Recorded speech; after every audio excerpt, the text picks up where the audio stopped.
한국교회가 2020년 이후에 굉장히 많은 사회적 비난에 직면해 있습니다. 사실 그 이전에도 한국교회 이러한 모습들이 또는 부정적인 모습들이 없었던 것은 아닙니다만은 팬데믹의 시대에 굉장히 많은 비판에 직면해 있는 것은 사실입니다. 팬데믹의 사회학을 보면 어느 사회든지 팬데믹이 돌면은 그 사회의 가장 연약한 부분에서 문제가 일어나게 됩니다. 그 말은 한국 사회에 있어서 가장 연약한 부분이 바로 종교적 분야였다는 것을 알 수가 있는 것이죠. 사실 마음이 안타깝습니다. 팬데믹 시대에 만약에 다른 곳에서 문제가 생겼다면 우리는 오히려 더 마음이 놓였을 수가 있습니다. 왜냐하면 종교적 분야는 일반적인 사회적 분야와는 다른 차이를 가지기 때문이죠. 그래서 종교적 분야에서 문제가 생기면 이것이 일반적인 상식선에서 해결되지 않는 경우가 많습니다. 그런데 한국 사회에서는 바로 그 문제가 생긴 것입니다. 돌이켜보면 이러한 조짐이 없었던 것은 아닙니다만은 지금처럼 이렇게 직접적으로 문제가 되지 않았기 때문에 그 문제를 해결하기 위하여 우리가 노력하지 않았던 것입니다. 엄밀히 말하면 그만큼의 사회적인 주목을 받지 못했던 것이죠. 하나님을 아버지라 부르고 예수를 그리스도라 주라 부르는 사람들, 세상 사람들이 보지 못하는 영적인 세계를 믿고 또한 그 가치를 쫓아가는 사람들이 우리 내면의 문제를 돌아보지 못하고 교회의 구조적인 문제에 대해서 외면해왔던 모습들을 생각해 보면 참으로 한국 교회의 연약한 모습이 잘 드러나는 것 같습니다. 어쩌면 우리가 좋은 믿음이라고 이야기했던 많은 것들이 왜곡되어 왔는지도 모릅니다. 사실 왜곡과 올바름은 외형적으로 나타날 때에 쉽게 구분되지 않는 경우가 많죠. 그래서 사람들이 잘 그것을 고치지 못합니다. 왜냐하면 많은 사람들이 그것이 옳다라고 하면 실질적으로 그것이 왜곡된 모습이라고 할지라도 사람들은 옳다라고 받아들이기 때문입니다. 오늘 성경 말씀도 그래요. 한국교회에서 로마서 말씀만큼 많이 설교된 말씀이 있을까요? 이신칭의 믿음으로 의롭다 칭함을 받는다. 그렇습니다. 로마서는 믿음을 통하여 우리가 구원을 받고 또 그 구원을 받은 자들이 의롭다 칭함을 받는다는 교리를 명백하게 잘 드러내고 있습니다. 하지만 이신칭의의 가르침은 예수천국 불신지옥으로 요약될 수 없습니다. 왜냐하면 로마서에서 말하고 있는 이신칭의는 굉장히 다양한 영적인 동시에 사회적인 의미를 담고 있기 때문이죠.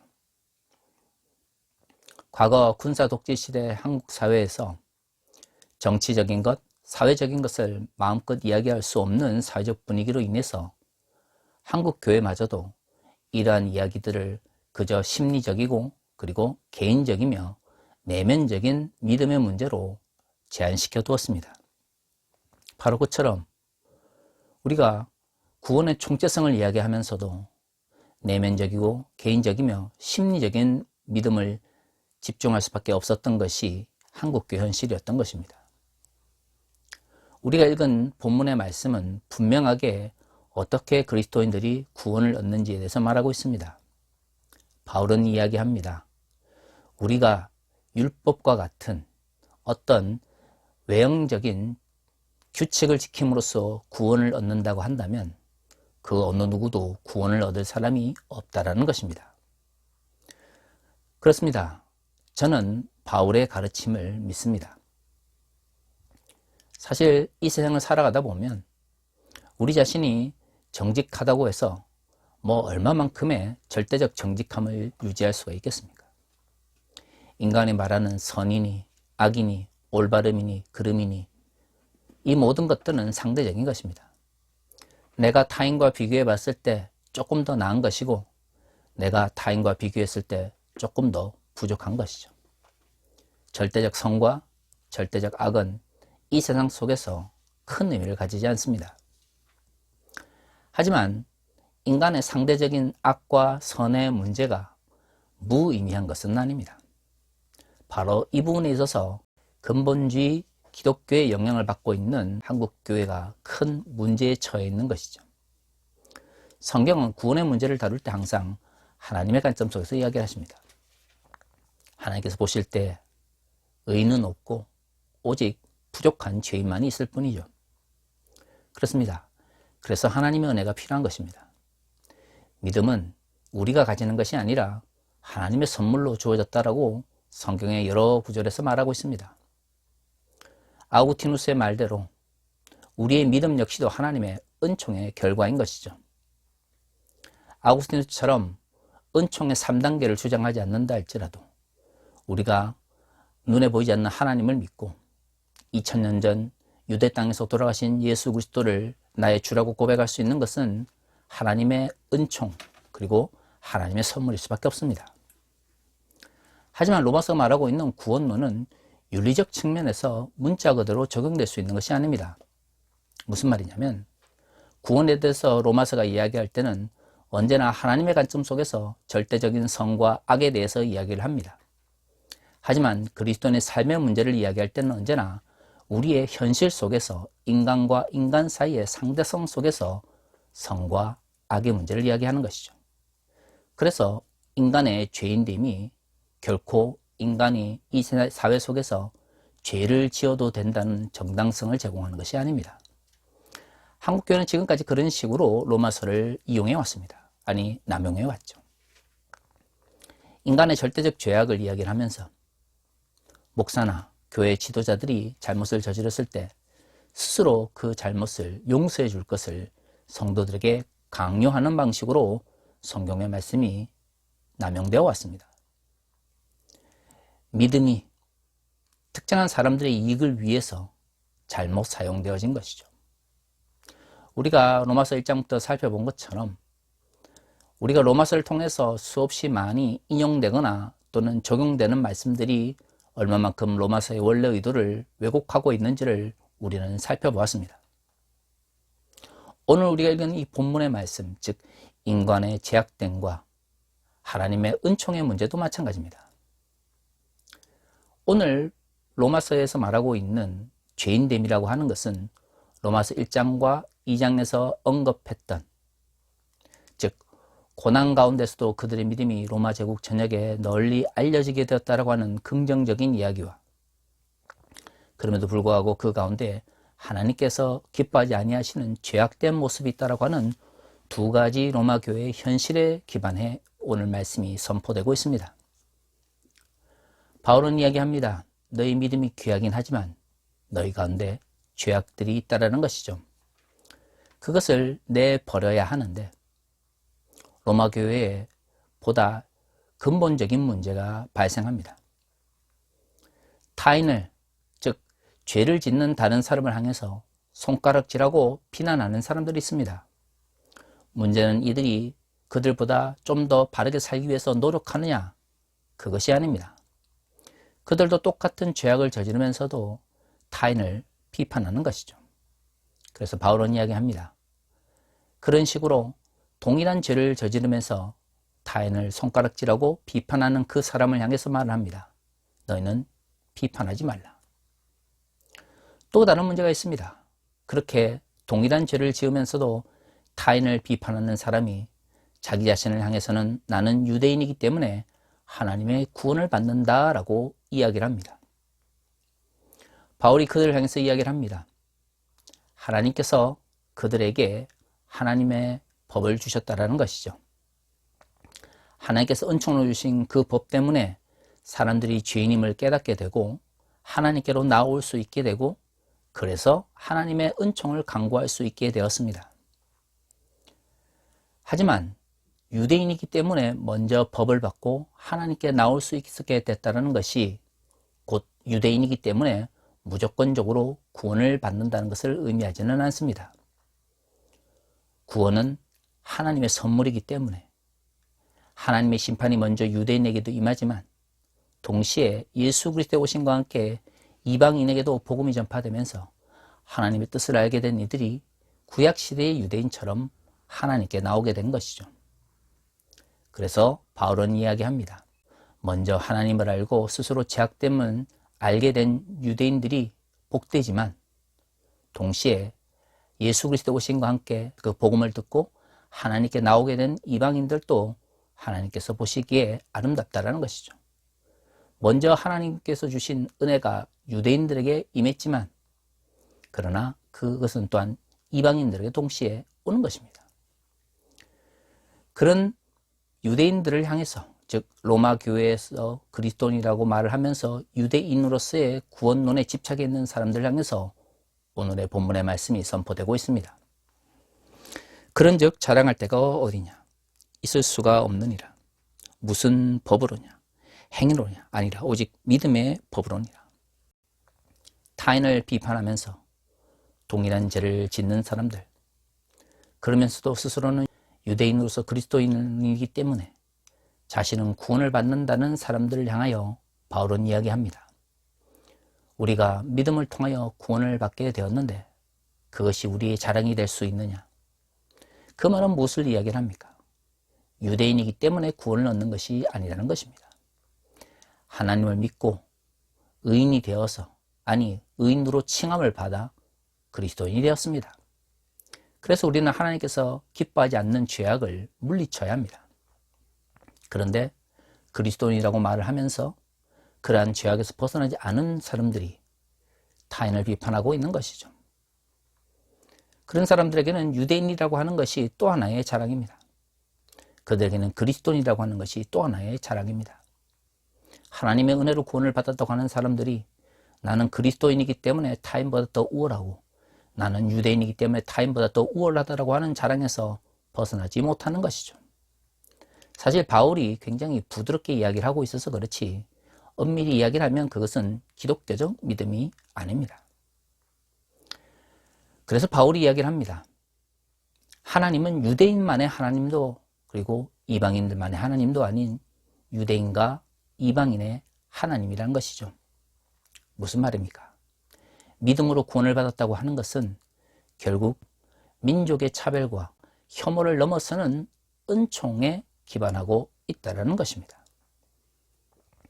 그것은 믿음을 갖게 된 사람들의 자랑이 아니라 하나님의 선물이며 또한 축복인 것입니다. 한국의 많은 근본주의적인 기독교인들이 스스로 그리스도인이 됐다는 것을 자랑스럽게 생각합니다. 하나님의 은총에 대해서 감사해야 되는 문제를 스스로의 자존심과 오만을 위한 기반으로 만드는 것이죠. 바로 거기서 믿음의 왜곡이 일어납니다. 문제는 스스로를 드러내기 위한 자랑거리로서 믿음이 전락하고 기독교 신앙이라고 하는 것이 나의 사회적인 지위를 나타내기 위한 또 하나의 액세서리처럼 전락했음에도 불구하고 그것에 대해서 반성하지 않고 오히려 그 믿음을 혐오와 차별의 도구로 사용한다는 것이죠.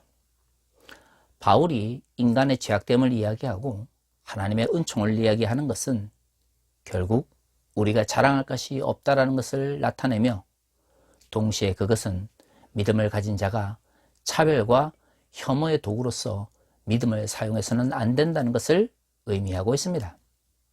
그런데 바울이 이야기하는 것과 정반대로 오늘날 한국교회에서 근본주의자들은 타인을 핍박하고 혐오하며 차별하기 위해서 그리고 이를 종교적으로 정당화하기 위해서 믿음을 남용하고 있습니다. 왜 그럴까요? 왜 사회적 약자들과 소수자들, 특히 성적 소수자들에 대해서 그토록 한국의 기독교 근본주의자들이 집착적으로 비판하고 그리고 혐오할까요? 그들을 적으로 만들어서 한국교회 몰락의 원인을 그들에게 전가하고 싶어하는 것입니다. 사실 이러한 방식은 나치 독일 시대의 즉 파시스트들이 유대인들 향해서 행했던 방식과 동일합니다. 한국의 기독교 근본주의자들이 이 땅의 사회적 약자들과 소수자들을 적으로 만들어서 한국교회 내부의 문제를 외부로 돌리려고 하는 것은 엄밀히 말하여 20세기 전체주의자들이 행했던 방식인 것이죠. 한국교회 몰락은 한국교회의 내적인 부패의 문제 때문입니다. 그들은 하나님의 은총과 죄인됨이라고 하는 교리를 자신들의 이익을 지키고 자신들의 잘못을 정당화하는 도구로서 남용해 왔던 것입니다. 그렇게 이익을 위해서 신앙을 남용했던 자들이 한국교회의 윤리적 부패와 도덕적 몰락을 가져왔죠. 그들은 자신들의 잘못을 정당화하기 위해서 외부의 적을 필요로 합니다. 더더구나 가상의 적이 필요한 것이죠. 그것이 오늘날 한국의 사회적 약자들과 소수자들입니다. 난민들, 이슬람들, 성적 소수자들, 그리고 일반적인 한국 사회의 윤리적 가치보다 더 다른 것을 이야기하는 사람들을 향해서 그들은 적으로 규정하는 것이죠. 하나님께서 우리를 구원해 주시고 죄인이었던 우리가 믿음을 통하여 그 모든 차별과 혐오를 극복해서 하나님께로 나아갈 수 있게 되었다라고 하는 것이 오히려 한국교회 내에서는 차별과 혐오를 정당화하는 방식으로 남용되고 있습니다. 그것은 기독교 믿음일까요? 대형 교회에서 설교를 하고 수없이 많은 추종자들이 있다고 해서 차별과 혐오를 정당화하는 목사들의 설교가 복음이 될 수 있고 기독교적 가르침이 될 수 있을까요? 저는 아니다라고 말하고 싶습니다. 바울이 인간의 죄악됨을 이야기한 것은 인간의 죄인이기 때문에 하나님께서 인간을 구원하시기 위해서 은총을 주셨다는 걸 강조하기 위한 것입니다. 바울이 말하는 인간의 죄악됨과 하나님의 은총은 그렇기 때문에 유대인과 비유대인의 차별을 넘어서서 하나님께서 우리에게 구원을 베푸셨다는 것을 강조하기 위해서 제시된 것입니다. 하지만 한국교회에서 인간의 죄악됨과 하나님의 은총은 다른 방식으로 사용되죠. 전자는 종교 지도자들이나 교회 지도자들이 자신들의 잘못된 행위를 정당화하기 위해서 사용하고요. 후자는 번영신학자들이 물질적 축복과 자본의 증대를 이데올로기적으로 강조하기 위한 하나의 도구로서 왜곡되고 있습니다. 그런 식으로 그리스도의 은혜가, 그런 식으로 기독교의 믿음이 변질되고 남용되고 있는 것입니다. 정말로 하나님의 말씀을 올바르게 이해하기를 원한다면 제발 로마서의 말씀, 인간의 죄악됨을 가지고 종교 지도자들의 왜곡된 그리고 잘못된 행위를 정당화하지 않았으면 좋겠습니다. 하나님께서 은총을 주셔서 구원을 받았기 때문에 유대인도 비유대인도 없어지고 유대인만의 또는 비유대인만의 하나님도 아닌 하나님께서 만드신 모든 피조물의 하나님이 되신다는 것을 강조하기 위해서 바울이 이 말씀을 기록을 했는데 한국의 기독교 근본주의자들이 자신들의 이해관계와 이익을 위해서 하나님의 말씀을 왜곡하는 바람에 너무나 로마서의 말씀이 잘못 전파되고 있는 것입니다. 로마서를 바르게 이해하는 것이 무엇일까요? 21세기에 바울이 이야기했던 이신칭의와 믿음으로 말미암는 구원, 하나님의 은총과 인간의 죄악됨을 올바르게 적용하는 방식은 무엇이겠습니까? 그렇습니다. 우리 교회 안에 있는 차별과 혐오를 없애는 것, 사회적 차별과 혐오에 맞서는 것, 그것이 바로 바울이 이야기하는 인간의 죄악됨과 하나님의 은총을 21세기적으로 적용하는 방식일 것입니다. 보수적인 교리를 가지고 있다는 이유로 여성에게 목사 안수를 주는 것을 반대하는 교단들을 보십시오. 그들은 자신들의 잘못된 전통을 정당화하기 위하여 끊임없이 하나님의 말씀을 왜곡합니다. 성적 소수자들과 난민들, 그리고 이 땅에 도움을 필요로 하는 사람들, 그리고 장애인들을 향해서 혐오와 차별의 언어를 내뱉는 사람들을 보십시오. 그들 역시도 자신들의 이익과 자신들의 편견을 지키기 위해서 하나님의 말씀을 왜곡하여 사용하고 있습니다. 사랑하는 성도 여러분, 그것은 기독교의 믿음과 아무런 관계가 없습니다. 진정 인간의 죄악됨과 하나님의 은총을 믿는다면 종교적 집단 내에 있는 차별과 혐오를 극복하기 위하여 노력해야 합니다. 진정 이신칭의를 믿는다면, 진정 하나님의 은총을 믿는다면 사회적 차별과 혐오를 극복하기 위하여 그리스도인들이 나서야 합니다. 저는 최근 들어서 그저 내면적이고 심리적이며 개인적 윤리만을 강조하는, 그래서 자신의 삶이 사회 속에서 어떤 모습으로 드러나는지 관심이 없는 사람들의 이야기 속에서 점점 실정을 느끼게 되었습니다. 그들의 얘기는 언제나 똑같습니다. 더 기도하고 더 돌아보며 그래서 하나님께 가까이 나가고 싶다는 것이죠. 문제는 그런 식의 믿음이 끊임없이 자신을 내적으로 파고들면도 불구하고 그들의 삶에 아무런 변화를 주지 못한다는 것입니다. 그렇게 기도하고 그렇게 내면적으로 파고들어서 그들이 만나는 사람들에게 좀 더 친절하며 그들과 함께하는 사람들과 좀 더 평화의 관계를 누리고 있습니까? 대부분의 그런 식의 독단적인 믿음을 가진 사람들은 굉장히 타인에 대해서 배타적입니다.